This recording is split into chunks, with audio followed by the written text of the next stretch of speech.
Do part two. Storm King Comics. I said never heard. I guess I should look it up. You know me, horror and comics.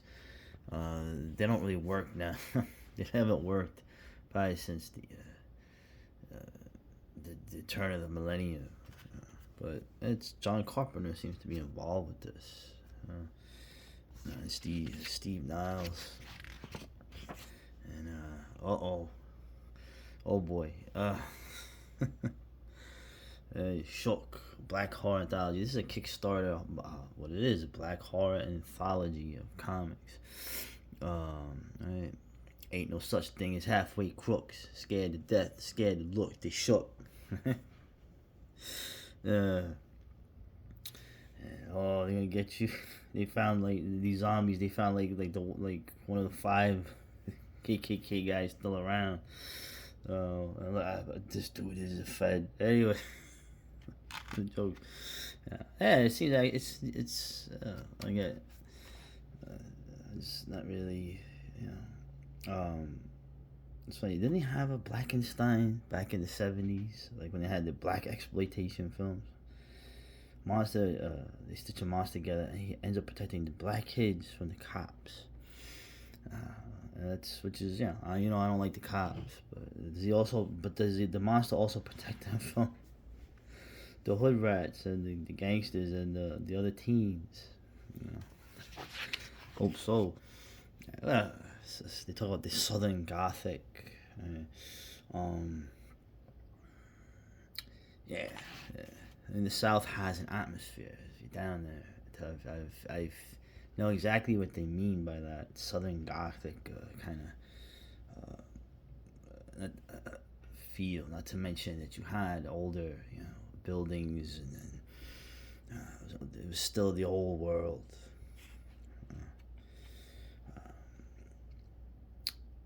Yeah. I can't say too much, can I? Other than rest in peace. No, don't rest in peace. 2023, burn in hell. BIH. I think a lot of us feel that way. Yeah, I guess, like I said, I wouldn't know most of this stuff. Oh, old man, you don't watch any new horror films like Decibel. So, all right, so this one here, this film, there's 2 things that I have with this. First off, I seen the trailer.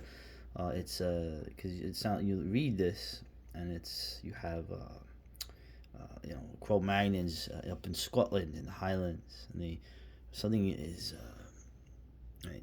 taking them one by one. Right? But the problem is that, remember, horror comes from the horror comes from in a way, how most of human existence for all of us was to live in this Stone Age sort of situation. So your horror comes out of that, but for the people here, it's not really horror, is it? It's the normal life. Okay, life was survival. You can argue life is survival today, but this is where it's the real deal.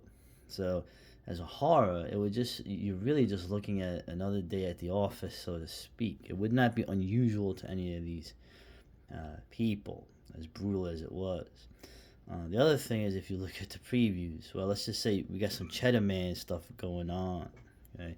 I'm the guy that tells you that the early Homo sapiens in Europe were probably darker people, but not like what you see here. Of course, the implication is they run into the Neanderthals, the White Devils. But anyway, no interest. So, Blackout. Oh, this is Larry Fessenden making a werewolf film. Interesting. I mean, he's a talented filmmaker, an actor, but I can't overlook like little things like this. Like, many in town believe that the murders are committed by Latino laborer Miguel, particularly unscrupulous developer Hammond. You gotta watch those Hammonds. He probably voted for Trump too. Yeah.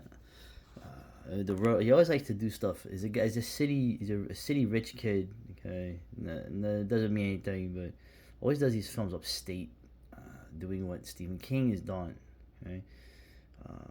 Sort of castigating a rural people. And I'm not sticking up or putting down rural people, but it's like you have a lot of other people you can be critical of. Oh no, you can't. Anyway, no, from just tit for tat, it's content. This sounded interesting. Shot in the woods of Portugal movie. Listen, man. Just a camera in the woods. The atmosphere. Is what this is always. I'm gonna go through every single thing, right? They have a comic here. It's interesting. They talk about the found footage. They still don't. They're not using the term analog horror. Okay? Now, analog horror is, I guess, more of an online thing. But I've never heard, not even an expose on it, or even I don't even think maybe they did the creepypasta stuff. But I think there's a consensus in horror journalism that the analog horror and the YouTube horror is not legitimate. I don't know. I mean, maybe, And this is interesting too. World War I comic. The British are using werewolves to kill the Huns. Apparently, I thought it was interesting that the writer was very, everyone's very politically correct, but he seemed very sensitive to the reason why we're all politically correct. The civilization destroying war. Right? Horror fans will enjoy the carnage, but might feel a bit guilty and depressed for having done so. Yeah, just enjoy it, man. As the world goes into into the Black Sea of infinity. I got the folk horror again. I keep saying the folk horror. It's like a made up genre, but it's the in genre. It's a lot of people like to make the films.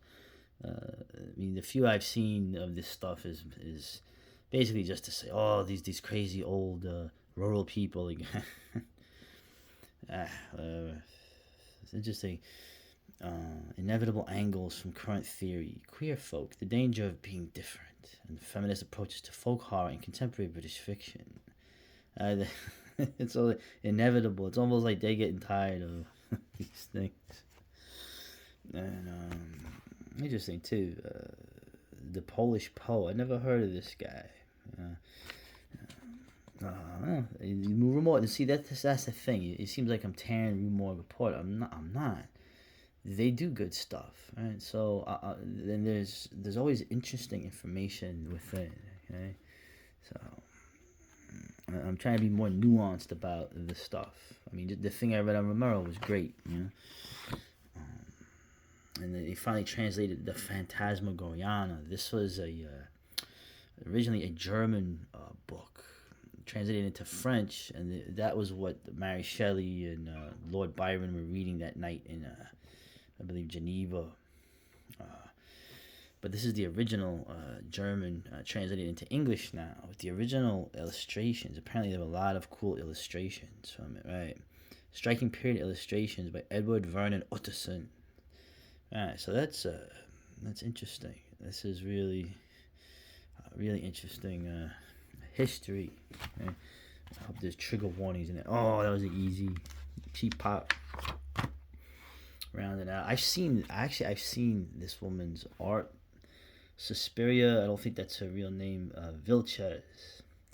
But I like what she does. It's very. It's almost like photorealistic, but not like tracing the photos. This is obviously hand drawn. The composition is great. You have all different elements, so when you're looking at it, there's it's like looking at something that unfolds. A very talented woman. This Arkham Reporter. Look at this. Born and raised in Barcelona and Canary Islands, but living in Toronto. Oh God, Toronto, where there's snow in July. Right? I was just kidding. Thought it's interesting that she likes Halloween. Right? I try to stay in Halloween mood most of the year, even when the Christmas attack happens. So obviously where she's from, that's not really a thing. So nice spotlight. Just round it out. The music. Yeah, Blue Oyster Cult. What a great band. The lyrics were always interesting. They're like a group where all there you have bands where like they play the same song all the time, like AC/DC. This is one of those opposite bands. Every song they play is different, subject matter, different kind of style. So yeah, and it's still 50th anniversary is still going.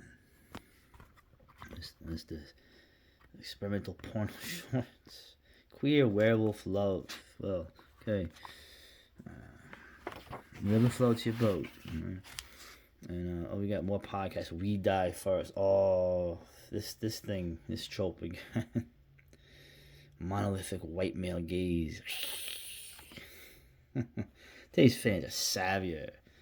Probably take the piss out of those well-worn cliches. Podcast with black horror fans for black horror fans. Good-natured fun. All right. I always, this thing here. I think I like this. At the end of each episode, the host explain how things might be different if it were a black movie. Okay, if the people were black. Well, I'll tell you that a lot of the horror movies, the protagonists, they wouldn't be a movie because they would, to their credit, like they would not. Oh, you see that haunted house? They're not going in that haunted house. The danger, they feel danger. They're out of there. Their survival instincts.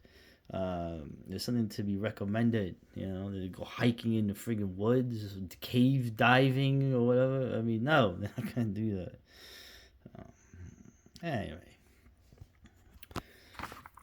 just finishing up with the video games. Interesting. A lot of the retro-looking sort of video games. Look at that baby. That baby's crazy. Oof. But yeah, it's Rue Morgue. Like I said, it's not.